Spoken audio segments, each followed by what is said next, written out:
Founder Space, Startup Supercharged. I'm Captain Hoff, CEO of Founder Space, the leading global startup accelerator. I'm also author of the award-winning books, Make Elephants Fly, Surviving a Startup, and The 5 Forces. Captain Hoff here with the Founders Space podcast, and today we have an incredible guest.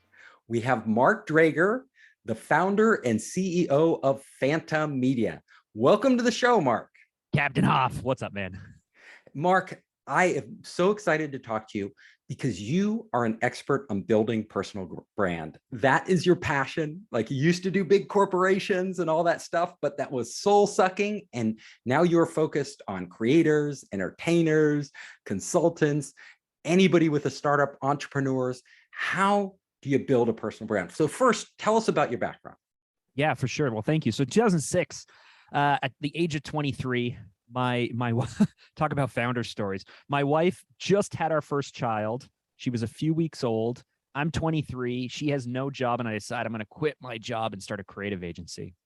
Now, if we go back to 2006, I'm sure she loved that. She gave me permission, but my pitch to her was like, hey, if I do this for one company and make 45 grand a year, imagine how rich we'll be if we do this for 10 companies. And it didn't quite turn out that way at first. It never does. But yeah, so we started this creative agency in 2006 and focused mainly on video. And over the years, communications became marketing, marketing became advertising, big, huge agencies came down market, we grew up market.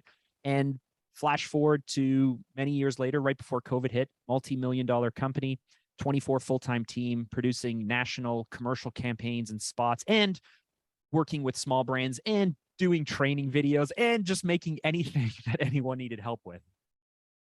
Perfect. So you've done that. You have a lot of experience. Now, so many of us, like whether we're an influencer, whether we're, run our own business, we're an entrepreneur, whether we aspire to something else, we need to build a personal brand. Because as we know today, like, personality is everything. I know that. Like, that's why I branded myself Captain Hoff, because it's easier to remember. So what do you see that works? What is the strategy you recommend for an entrepreneur out there or somebody else who wants to build this brand?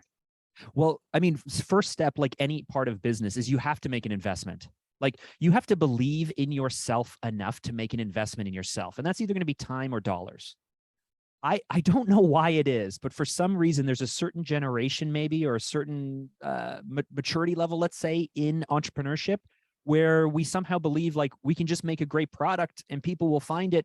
And that's it. Like I don't have to invest in myself because I'm awesome. And I don't have to invest dollars in looking the part, showing up the certain way, understanding how to position myself or what to say, because my awesome product, my awesome service will carry us through. We know that doesn't happen. That's not true at all, right? The world, there's so much noise out there. There's so many people building personal brands, so many companies trying to get your attention. And some of them are very, very good at it.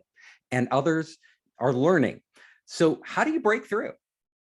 Yeah. So I mean, in its simplest form, you need to make sure that you look badass and say the right things. You look badass. Okay. So look badass and say the right things. I mean, so what do you mean by look badass? What is looking badass? Well, so there's a few players in this. Okay. So, I love reading books, and in Extreme Ownership by Jocko. I don't know if you guys know Jocko or not. Oh yeah. Great book. He says in war, the enemy always gets a vote, right? Like, you can have the best plan, the best strategy, but when you show up to fight a battle, the enemy gets a say. In branding, in cutting through the clutter, the noise, everyone else, there's not just an enemy. There's 3 votes here. There's what you want, so your vision, who you are, what you stand for, what you're building, what you want to help people with. But your customers and your prospects, they have a vote too. What do they care about? What do they want? And the marketplace and your competition, they've got a vote in this as well.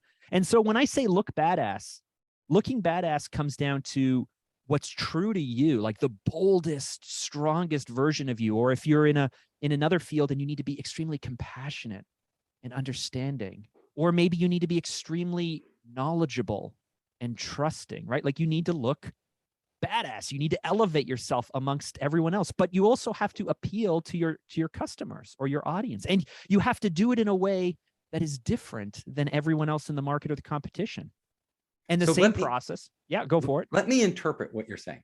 So the looking badass is everybody can choose from all these different podcast hosts, other personalities on Instagram. Why are they going to choose you? Like, what do you have that's exceptional, that captures their attention, that stands out from the crowd? So I think that's what you're saying by look badass. Like you, I can get into the tactics here, but we often think the tactics are the things that are going to differentiate us, right? Like I have a landing page, I have a website, I have a podcast, I do. But that's just a ticket to play. It's not enough. It's not the flavor, right? Right. It's not like the essence. It's not the thing that, like, when what you watch a movie, you're in Hollywood, right? Like when you go out to produce stuff, nobody's buying like it'll be a 90-minute film, right? Like they're buying like the essence, the feeling, the story, the way you experience it, right? Yeah. And so there's an intangible here. I think of it like this. There's so many good products out there and good brands out there, and they're things we like, but the ones we spend our time on are the ones we love. Like we fall in love with them. So maybe the being badass is, why is somebody out there going to fall in love with you? And then you talk about who is your audience, like or your customers, who are those people who will fall in love with you, and what are they waiting for to come along to fall in love with? What's their dream? That's basically it. Like, and we have a process that we can get into, or yes, let's get into it. I love stuff people can use.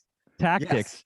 Right. Okay. So we have a process we call Core 3, and it's built on the core 3 components for as I mentioned, there's 3 votes, right? The 3 core components you need for a strong strategy. Now, I didn't develop this process as a brand strategy process. I developed this because when we would go out and work with a client to shoot a commercial, I suddenly had hundreds of thousands of dollars as like a 25-year-old, and I'm managing it and go, how the hell do I not screw this up? And so I developed this process over the course of many years. We've been using it for over a decade. We've produced $13 million worth of content using this process, but we've tailored it specifically for personal brands. And this is how it goes. If we'll go high level, you can interrupt me anytime you want. There's 3 core elements, as I mentioned. What do you want? Most people do not have a clear vision of their future, do not have goals clearly defined. Everything's kind of fuzzy. They know they have experience, but they're not sure what experience is relevant. They know that they have a point of view, but it's not really sharpened or very clear. They know they have benefits, but the benefits, who knows? So we work to discover everything there is about you. We work to distill the things that actually matter right here and right now. And then we define who you are and what you want. Now, once you know who you are and what you want, the next step of understanding your prospects, your audience, your customers is so much easier. And the basic theory is, if you had a wedding coming up this weekend, the version of you that shows up to the bachelor party, that's you, right? You're hanging out with your friends, that's you. But the version of you that shows up on Saturday to the church, very different version of you, right? Like you're not, if this was a movie, you'd be doing blow off of like hookers, belly buttons or something. That's not happening at church, but they're both. Depends what church you go to, but yes, in most cases, yes. Right. But they're both you. Theoretically, they're both versions of you. So now that we know what you want, it helps us actually only focus on the customers, the prospects, or the audience that actually matters. It's not everyone, because once we crystallize the goals, it narrows down our focus. And so then we basically go out and we do an incredible amount of market research. Today, right here, right now, we have access to more data, more insight, more information on what people are doing, what they care about, what they want, than any other time in history. If you want to know, let's talk about an entrepreneur. So I have my customers out there. What do you recommend? How do I approach my customers to find out what they're really gravitating towards? Good question. You don't have to approach your customers. Okay. Because there is, before you even approach your customers, like, just imagine this. Let's say that I wanted to know more about the coaching industry this morning. I went to Reddit. And I spent an hour reading Ask Me Anythings and comments on the coaching industry.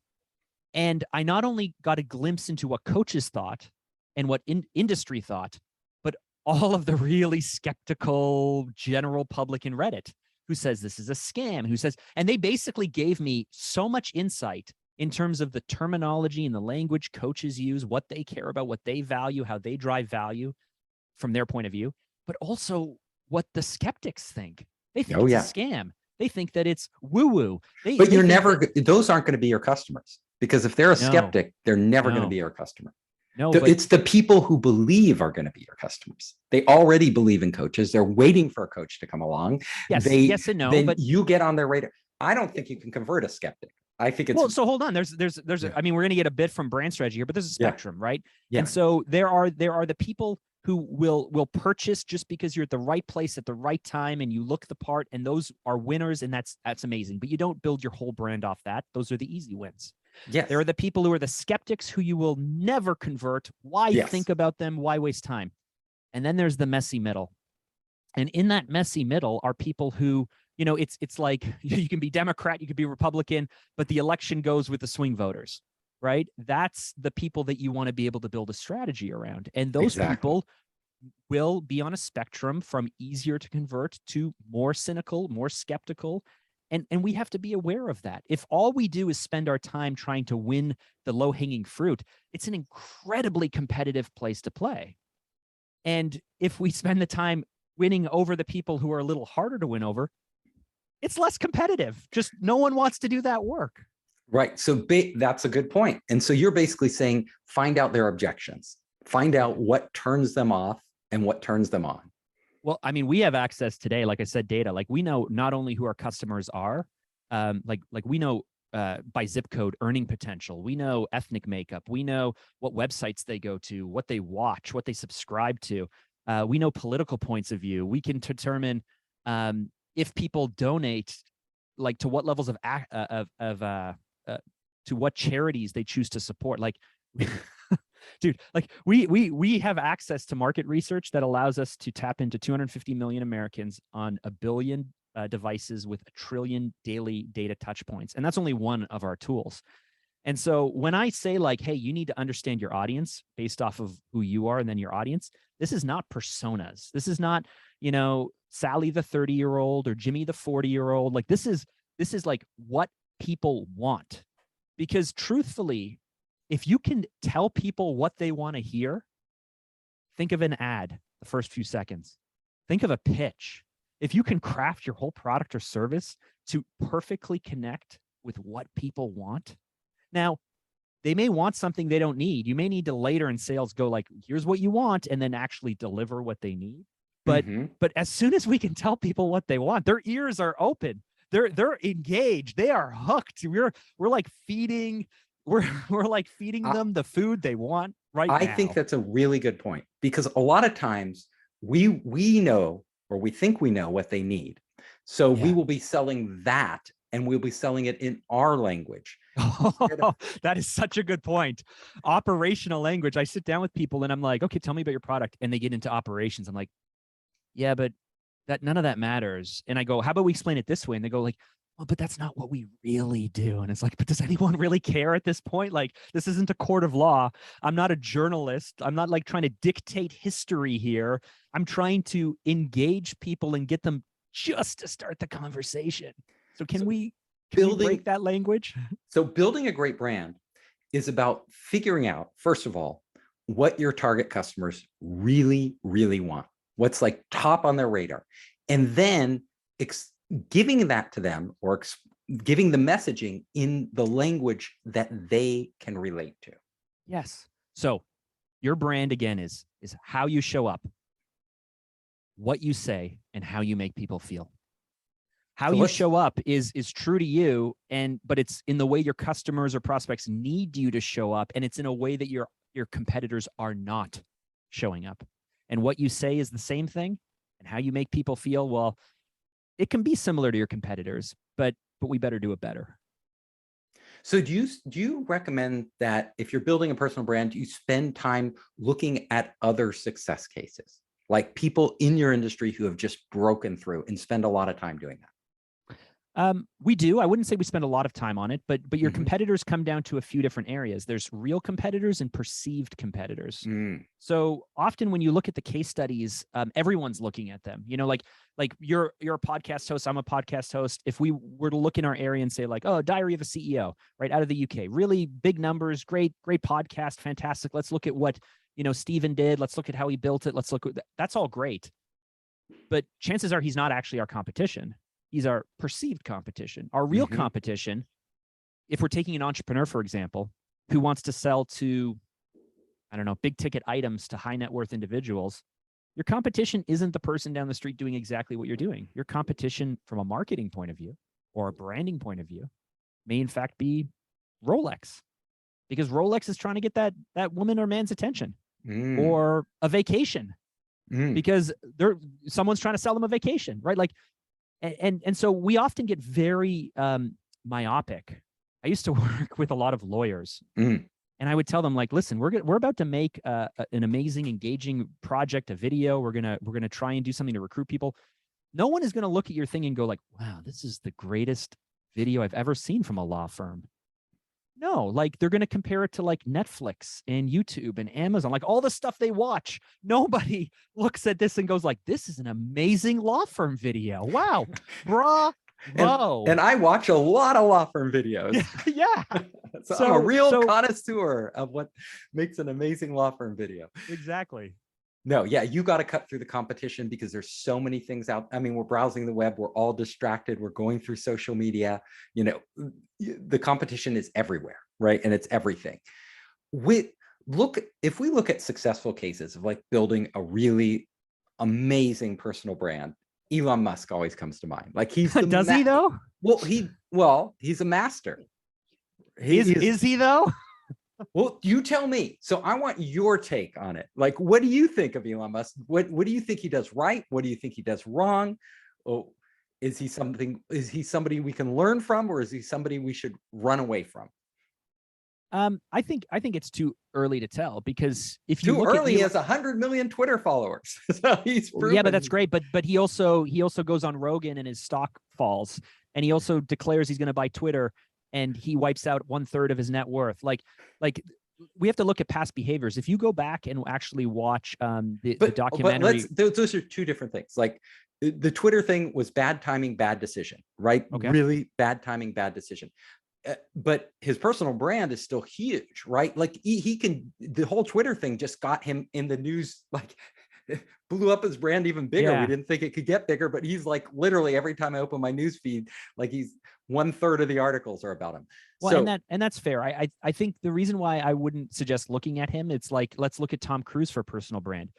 It's at an unachievable level, but you hit a certain point where, so Elon Musk's business savvy is what led to his personal brand. Warren Buffett's investment savvy led to a personal brand. Tom Cruise's acting led to a personal brand. And they later came along with publicists and with other things to kind of sweep up and make something to follow along. The people that we work with, I think many of the people listening are not going to like become a NASA astronaut like Chris Hadfield, and then later go like, now let's build a personal brand. Most of us want to leverage our personal brand in our growth path, like in the very thing, to be able to launch new products, to be able to go out and get, to be able to get a book deal, to be able to go out and maybe speak from stages or hit up venture capitalists, and to be able to have some backing behind you. You're saying you don't have to be famous to everybody. You have to figure out exactly who you need to communicate with to reach your specific goal. Like, I want to launch a book. I want it to be successful. Goal. Exactly. Which is why we start with you, right? Crystallize that goal. Here's a great example. Someone came to us, one of our clients that we worked with a few times came to us with a really weird challenge. He licensed technology out of China, and he had America as his market. So he worked with this group that would launch products in China. If they were successful, he would license them and bring them to the States. He wanted to get a deal with Costco and a few other big players, Walmart, Costco, and others. But to be able to do that, he needed to prove 30,000 units of sale direct to consumer. To get 30,000 direct to consumer sales, we needed a certain 18-month strategy to be able to sell those 30,000 units. That is a very unique challenge. That's exactly what we want. He's not coming here going like, I would like to start the world's greatest, this had to actually do with an automated garbage can of all things, but he's not like, I'm going to make the world a cleaner place. Like I'm going to make the world a better place. He's like, I have this technology. I need to sell 30,000 units as in 18 months to be able to prove demand so that way I can go out and get the contract. Great. Now we understand, are we selling through Amazon and what is the price point? Are we selling direct to consumer? How are we generating leads? Like it becomes a very specific challenge. And when we're developing a brand strategy around who they are and who they need to be and how they need to show up, and who are these potential 30,000 direct to consumer customers who will make the purchase decision.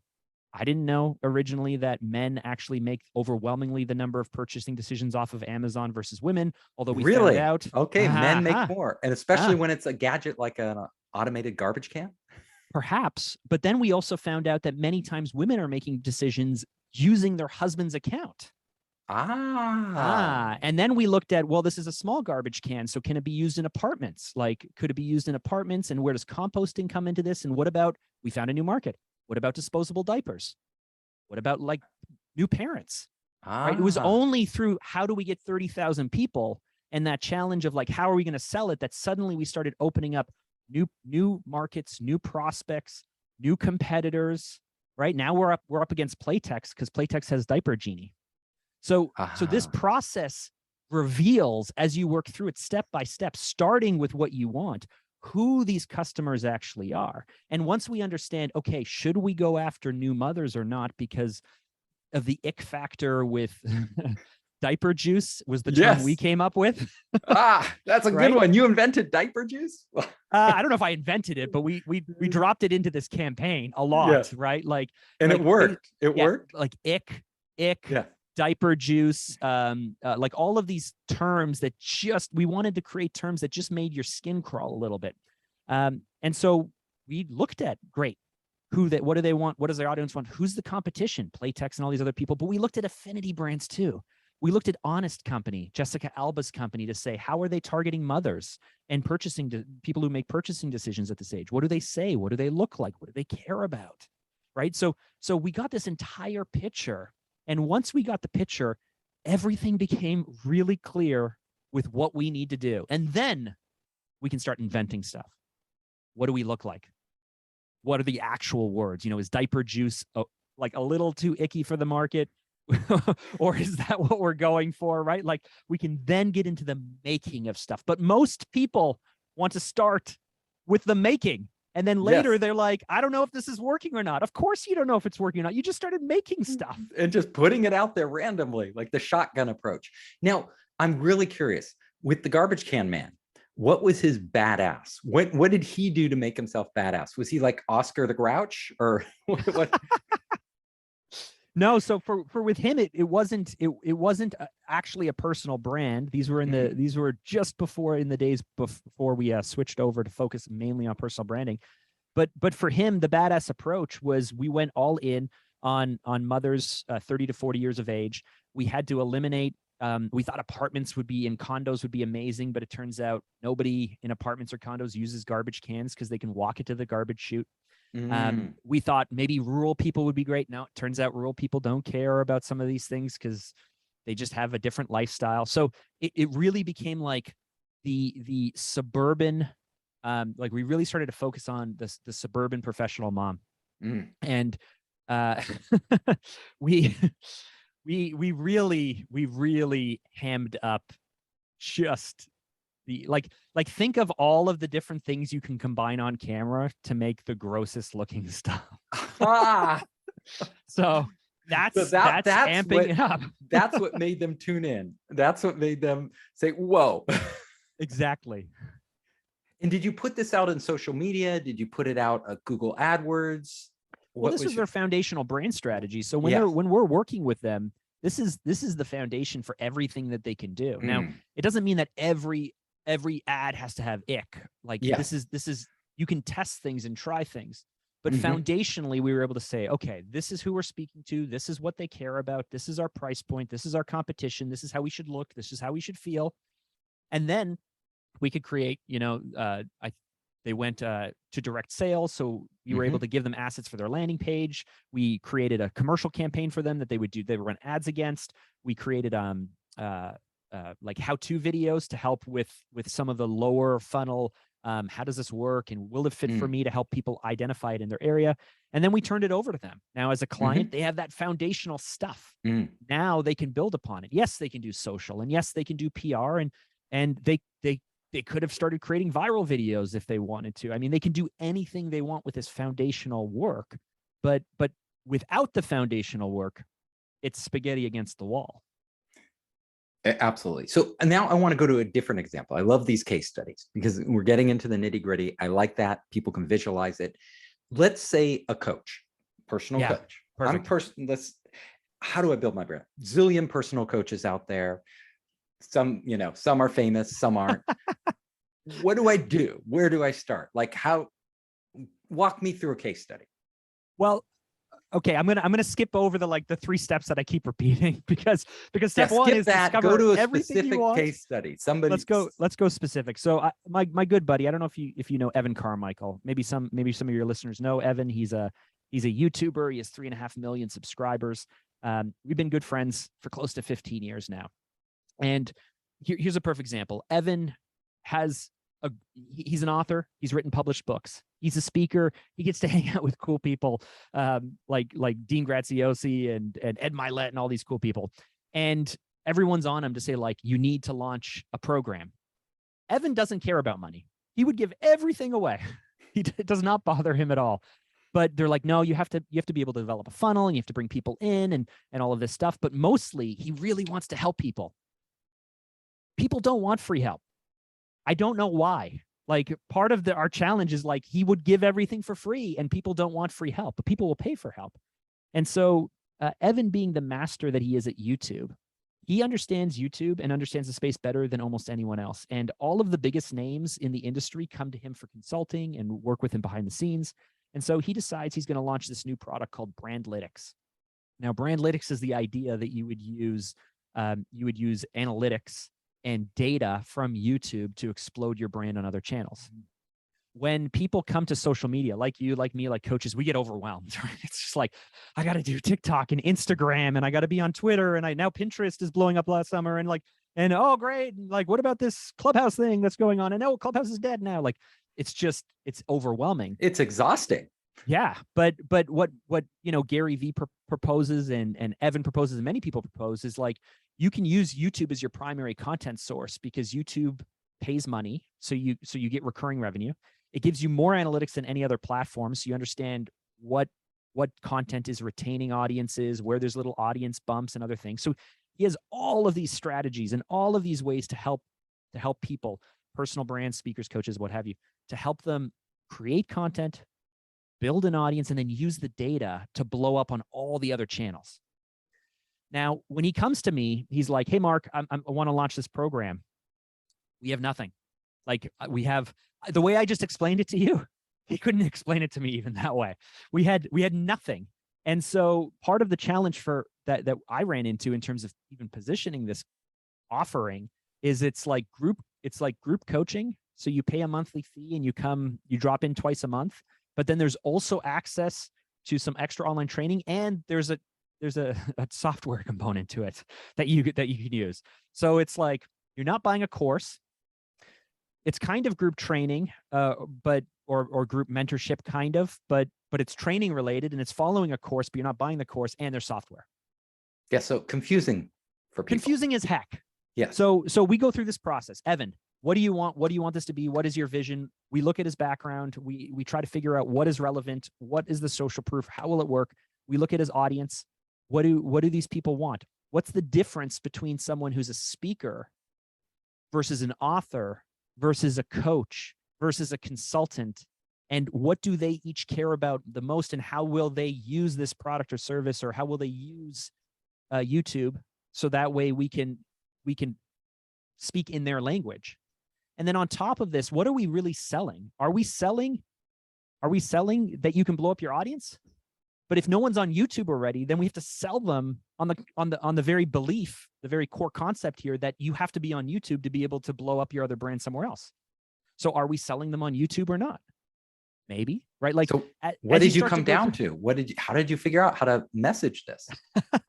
So what we did was essentially looked at the different target audiences, and we ranked them in terms of primary, secondary, and then kind of everyone else. So we weren't trying to speak to everyone. We looked at people in another group, what comments they were leaving, and we spoke to some of these people in another group who were getting some of these benefits from it. And then we looked at the way that other people package other types of training, not even in this industry, not even at all, because I needed some kind of business model or case to be able to look to say, well, it's kind of similar, that there's a SaaS, it's basically a SaaS component as opposed to anything else with like this drop-in component. It's not training, it's not education, it's not software, it's actually SaaS. You're buying into the fact that we will continue to level you up and give you this amazing outcome all the time, as long as you pay a subscription and are willing to show up and do the work. Now we can write copy. So like, basically, now we can create an offer. Right. So basically you're signing up for software as a service. That's what you're marketing. And then this software would deliver these results. And we just replaced software as a service with mentorship. Because what we realized more than anyone else is people wanted Evan. They wanted one-on-one time with him. But he can't do that. He does it in the group session. So for 2 hours every 2 weeks, you jump onto a group call. And because I know Evan, and I know he really cares about the people he works with, I even started to work in copy with, remember how I said you got to show up and do the work? We did an email sequence, an onboarding email sequence that basically said, hey, the more that you show up and the more work you do, the more you'll get our attention. The more attention that you'll get from us, the more we'll want to help you. And the cream rises to the top. We're going to give you tons of love. Because I know Evan would do that. And so with the onboarding sequence, it was like, here's a little hack. Here's a little pro tip. Show up often, do it all the time, and you will get so much more because we are going to give you more. So this is key though, because a lot of personal brands, people want that person's time. Yes. They want to engage. And we know that that's not scalable. So basically you are scaling Evan in two ways. So one, the group sessions. And then number two, you had a software platform that they could engage with on their own without Evan even being involved, and get all the data and information from that. Almost. And I just want to clarify, because the product, because it's all launched and the software is yet to launch. So, okay. So just in case, like, hey, Evan, you're listening, you're going to call BS on me. The software is launching, but you touched on a point with coaching, like the scalable thing. I've been to tons of, I was at a conference in Tampa last March, where in the room, there were tens of millions, maybe even over $100 million worth of coaching that was taking place. There were 140 of the nation's leading coaches in the real estate investing space. They were all together. And every single one of them said that the real blow up to their coaching business was doing non-scalable things. Okay. Doing non-scalable things. Yeah, I know I don't want to give this person time. I know that I can't be on every call all the time. I know that I can't. And yet, when they built a system to be scalable, it didn't have, as you mentioned, like that magic. It didn't have that one-on-one. So people build it in a non-scalable way, and then start to scale out and start to offload some of the lower hanging back-end stuff. But each time they would jump back in an unscalable new idea that couldn't be scaled, their business took off. Their business took off. And so I think the only reason I mention this is I think a lot of us are afraid to build these unscalable models, try these unscalable things, do these things that require a tremendous amount of attention and love. And yet those are probably the R&D breakthroughs we need to be able to come up with like the really amazing killer product. And then later, I guess we figure out how we manage it. Yeah, how we manage it, right? Bringing in people, there are different pieces you can break off, and you make it more and more scalable, because you have to survive. But if you don't get in the nitty gritty, so what you're saying is, like, if you divorce yourself from engaging with your customers, you won't make those breakthroughs. Yes. It's the person who doesn't want to go onto their social feed and respond to any of the comments. Right. You know, and you won't know you what have people literally telling you what they think, believe, and want. Like, just Yeah. listen to them. Yeah, or hop on a phone call with somebody who's upset or somebody who's a super Yeah. fan, and Yeah. and just start a Zoom call and just start talking to them. Totally unscalable, but what you learn from that can transform your business. Really good. Will transform your business. Will transform your business. So, Mark, this has been fantastic. We are out of time now. We've actually gone over time because you're fascinating. Can you tell our audience how they can reach out to you? Well, the easiest way is head over to Instagram. My handle is @MarkDrager, Drager. Send me a DM. Let me know. Let's keep the conversation going. Let me know your takeaway from this talk. And if you want to check out what we do at Fanta Media, you can go over to fanta.com. I'm sure the link will be in the description. I hope you enjoyed the show. If you liked it, hit the subscribe button and share it with your friends. You can help us create more great content by subscribing and sharing. Also, if you want to access our online startup program, our investor network, and our entrepreneur resources, just come to founderspace.com.